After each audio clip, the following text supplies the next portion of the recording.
ছাত্র শিবিরের ব্যানারে কেউ ডাকসু নির্বাচনে অংশ নেয়নি, তাহলে তাদের নাম কেন জড়ানো হচ্ছে, এমন প্রশ্ন বিএনপি স্থায়ী কমিটির সদস্য সালাউদ্দিন আহমেদের। বুধবার সকালে কাকরাইলের ডিপ্লোমা ইঞ্জিনিয়ার্স ইনস্টিটিউশনে জাতীয়তাবাদী মহিলা দলের আলোচনা সভায় কথা বলেন তিনি। ডাকসুর নবনির্বাচিত নেতাদের অভিনন্দন জানিয়ে সালাউদ্দিন আহমদ বলেন, যারা স্বনামে ডাকসুতে অংশগ্রহণ করতে চায়নি তাদের একটি উদ্দেশ্য আছে, তবে এমন ছাত্র রাজনীতি কেউ চায় না যারা ফ্যাসিবাদ তৈরি করে।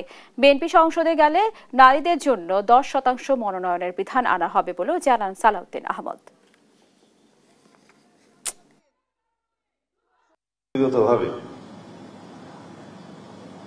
অভিনন্দন জানাই যারা ডাকসু নির্বাচনে জয়ী হয়েছে তাদের।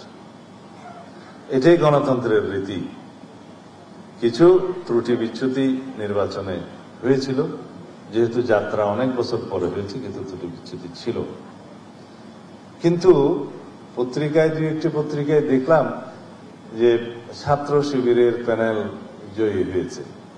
তা আমি আপনাদের সামনে বলতে চাই, সাংবাদিক বন্ধুদের উদ্দেশ্যে বলতে চাই, আমার জানা মতে বাংলাদেশ ইসলামী ছাত্র শিবির ডাকসু নির্বাচনে অংশগ্রহণ করেনি।